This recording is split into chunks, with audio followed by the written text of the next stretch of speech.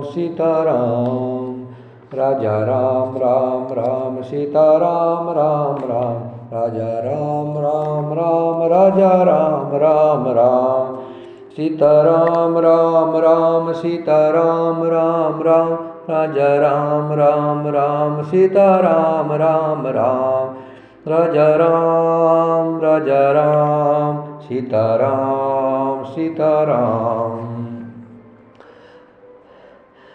भूप सुमत्र लीन उरलाई बूढ़त कछु अधर जनु पाई सहित स्नेह निकट बैठारी पूछत रावण नयन भरी बारी।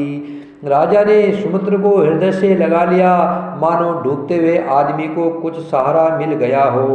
मंत्री को स्नेह के साथ बैठा करके नेत्रों में जल भर करके राजा पूछने लगे, राम कुशल कहूँ सका स्नेही कह रघुनाथ लखनु बेदेही आने फेर की बनहि सिधाए सुनत सचिव लोचन जल छाए।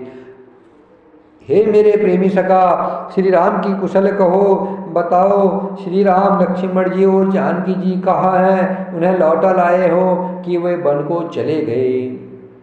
यह सुनते ही मंत्री के नेत्रों में जल भर आया। शोक विकल पुनि पूछ नरेशु कहो सिय राम लखन संदेहु राम रूप गुणशील स्वभाव सुमिर सुमिर उर सोचत राव। शोक से व्याकुल होकर के राजा फिर पूछने लगे, सीता राम और लक्ष्मण का संदेशा तो कहो। श्री रामचंद्र जी के रूप गुण शील और संभाव को याद कर करके राजा हृदय में सोच करते हैं और कहते हैं, मैंने राजा होने की बात सुना करके वनवास दे दिया। यह सुनकर भी जिस राम के मन में हर्ष और विषाद नहीं हुआ, ऐसे पुत्र के बिछुड़ने पर भी मेरे प्राण नहीं गए, तब मेरे समान बड़ा पापी कौन होगा। हे सखा, श्री राम जानकी जी और लक्ष्मण जहाँ है मुझे भी वहाँ पहुँचा दो, नहीं तो मैं सत्य भाव से कहता हूँ कि मेरे प्राण अब चलना ही चाहते हैं। राजा बार बार मंत्री से पूछते हैं, मेरे प्रियतम पुत्रों का संदेशा सुनाओ। हे सखा, तुम तुरंत वही उपाय करो जिससे श्री राम लक्ष्मण और सीता जी को मुझे आंखों दिखा दो, मेरे सामने ला दो या मुझे उनके पास पहुंचा दो। मंत्री धीरज धर करके कोमलवाणी बोले, हे महाराज, आप पंडित और ज्ञानी हैं। हे देव, आप सूरवीर तथा उत्तम धैर्यवान पुरुषों में श्रेष्ठ है। आपने सदा साधुओं के समाज का सेवन किया है। जन्म मरण दुख सुख के भोग हानि लाभ प्यारों का मिलना बिछुड़ना, यह सब हे स्वामी काल और कर्म के अधीन रात और दिन की तरह बरबस होते रहते हैं। मूर्ख लोग सुख में हर्षित होते हैं और दुख में रोते हैं, पर धीर पुरुष अपने मन में दोनों को समान समझते हैं। हे सबके हितकारी रक्षक, आप विवेक विचार कर धीरज धरिए और शोक का परित्याग कीजिए। श्री राम का पहला निवास तमसा के तट पर हुआ, दूसरा गंगा जी के तट पर। सीता जी सहित दोनों भाई उस दिन स्नान करके जल पीकर ही रहे। केवट निषाद राज ने बहुत सेवा की। वह रात श्रृंगवेरपुर में ही बिताई। दूसरे दिन सवेरा होते ही बड़का दूध मंगाया और उससे श्री राम लक्ष्मण ने अपने सिरों पर जटाओं के मुकुट बनाए। तब श्री रामचंद्र जी के सखा निषाद राज ने नाव मंगाई। पहले प्रिया सीता जी को उस पर चढ़ाकर फिर श्री रघुनाथ जी उस पर चढ़े। फिर लक्ष्मण जी ने धनुष बाण सजा कर रखे और प्रभु श्री रामचंद्र जी की आज्ञा पाकर के सवै चढ़े। मुझे व्याकुल देख करके श्री रामचंद्र जी धीरज धर करके मधुर वचन बोले, हे तात, पिताजी से मेरा प्रणाम कहना और मेरी ओर से बार बार उनके चरण कमल पकड़ना। फिर पाँव पकड़कर विनती करना कि हे पिताजी, आप मेरी चिंता न कीजिए, आपकी कृपा अनुग्रह और पूर्ण से वन में और मार्ग में हमारा कुशल मंगल होगा। हे पिताजी, आपके अनुग्रह से मैं वन जाते हुए सब प्रकार का सुख पाऊंगा। आज्ञा का भलीभांति पालन करके चरणों का दर्शन करके कुशल पूर्वक फिर लौट आऊंगा। सब माताओं के पैरों पड़ पड़ कर उनका समाधान करके और उनसे बहुत विनती करके तुलसीदास जी कहते हैं कि तुम वही प्रयत्न करना जिसमें कौशलपति पिताजी कुशल रहे। राम जी कह रहे हैं सुमित्र से कि तुम ऐसी कोशिश करना जिससे माताजी सहित पिताजी सभी लोग कुशल रहे। बार बार चरण कमलों को पकड़ करके गुरु वशिष्ठ जी से मेरा संदेश कहना कि वे वही उपदेश दे जिसमें अवधपति पिताजी मेरा सोच न करे। हे तात, सब पूर्ववासियों और कुटुंबियों से अनुरोध करके मेरी विनती सुनाना कि वही मनुष्य मेरा सब प्रकार से हितकारी है जिसकी चेष्टा से महाराज सुखी हो।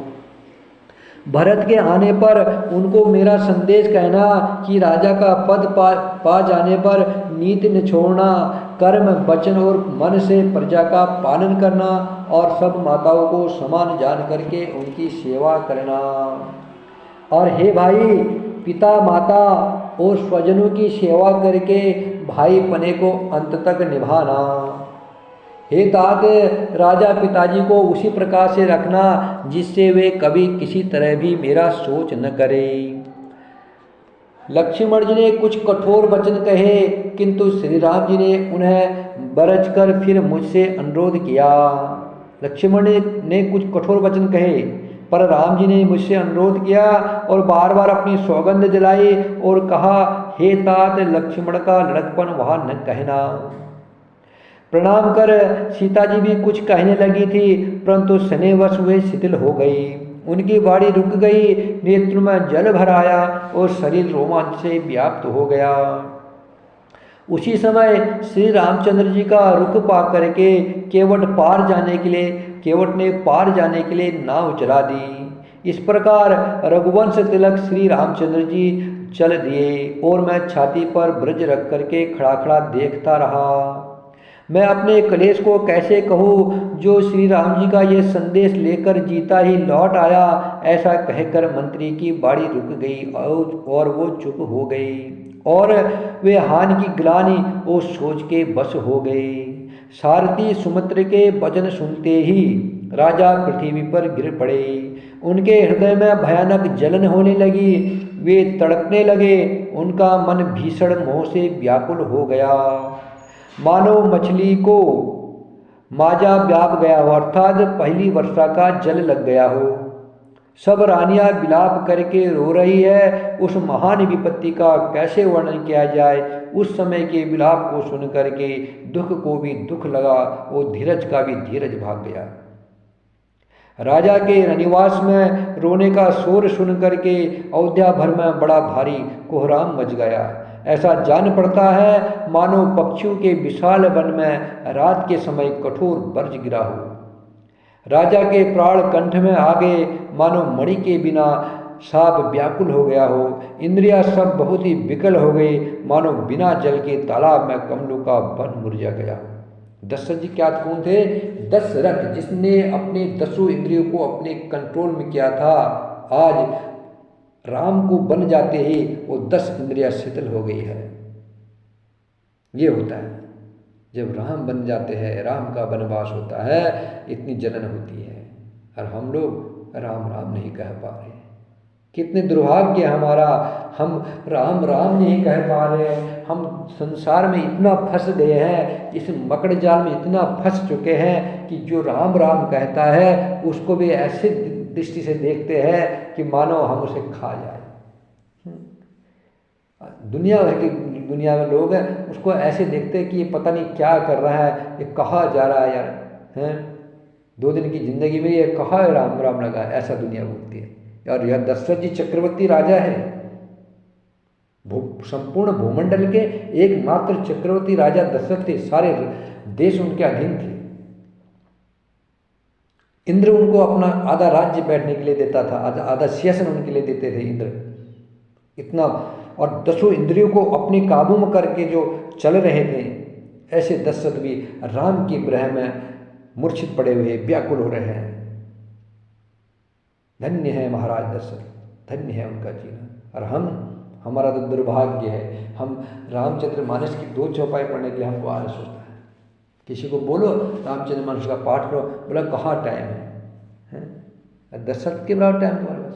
चक्रवर्ती राजा है संपूर्ण भूमंडल के, इंद्र जिनको बैठने के लिए स्थान दे रहे हैं, 10 इंद्रियां जिनके वश में हैं, राम साक्षात ब्रह्म परमात्मा जिनके पुत्र बन के आए हैं,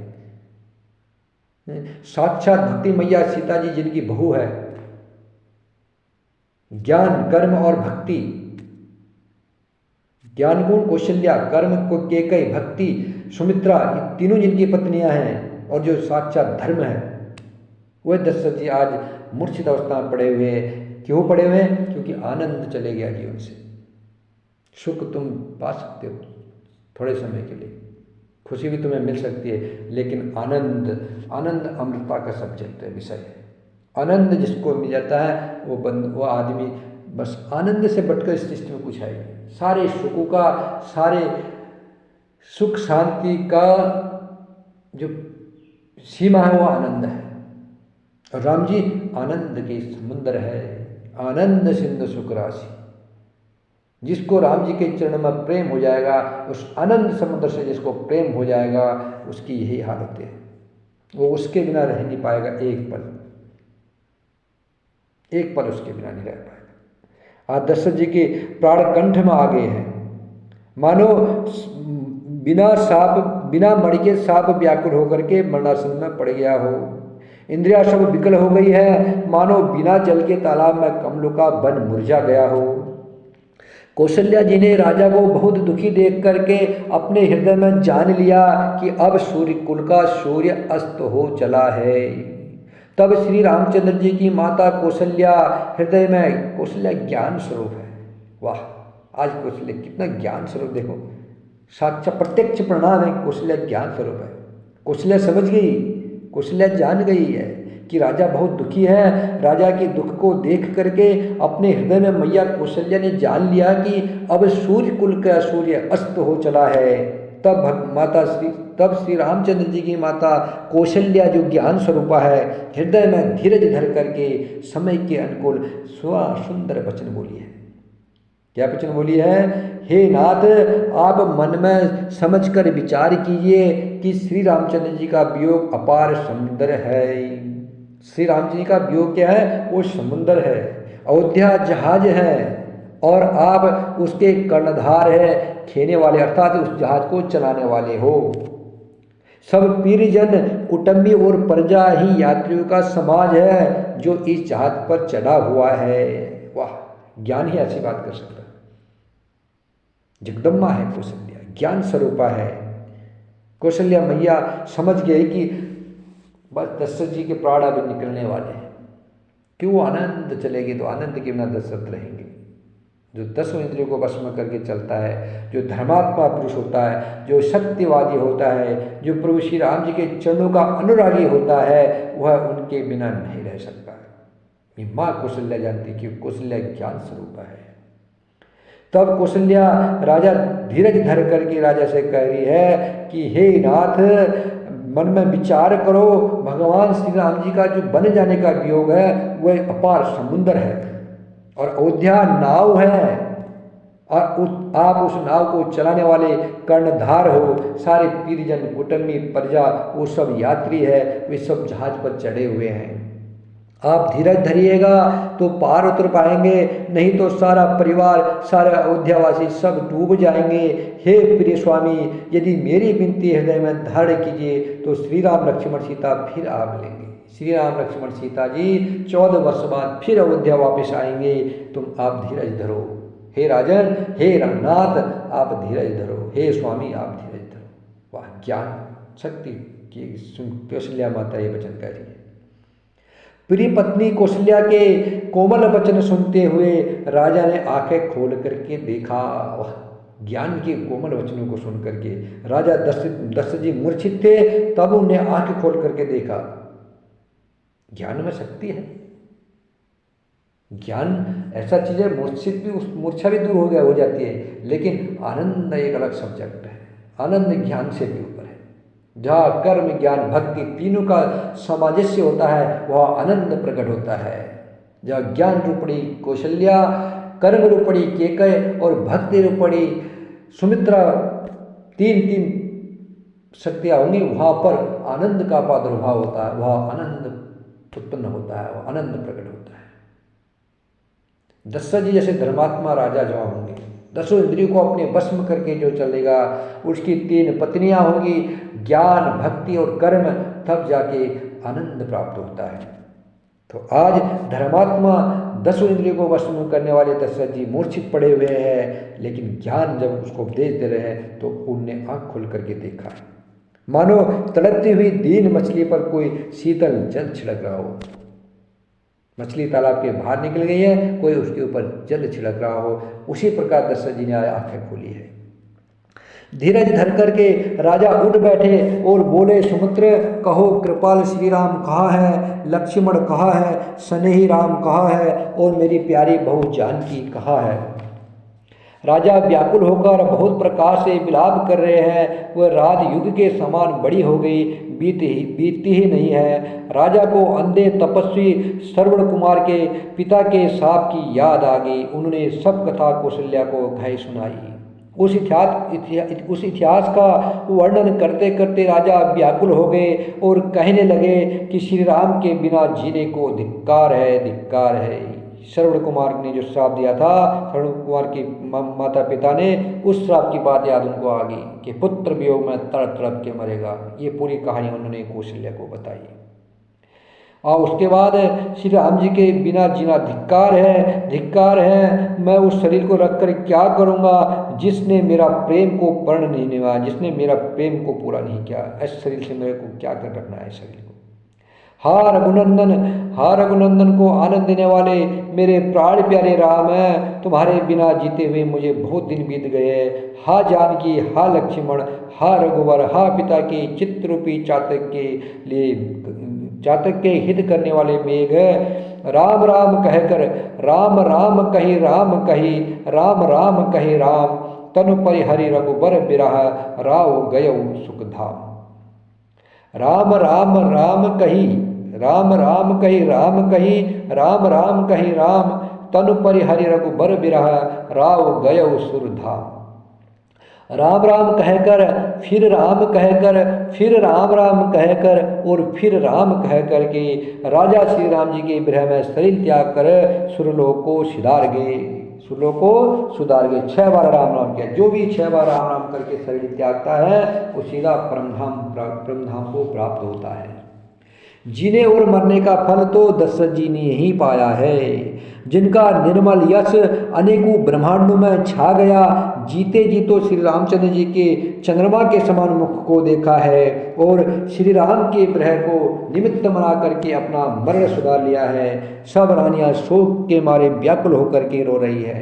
वे राजा के रूप, शील, बल और तेज का बखान कर करके अनेकों प्रकार से विलाप कर रही है और बार बार धरती पर गिर पड़ती है। दास दासीगण व्याकुल होकर विलाप कर रहे हैं और नगर निवासी घर घर रो रहे हैं। कहते हैं कि आज धर्म की सीमा, गुण और रूप के भंडार, सूर्य कुल का सूर्य अस्त हो गया।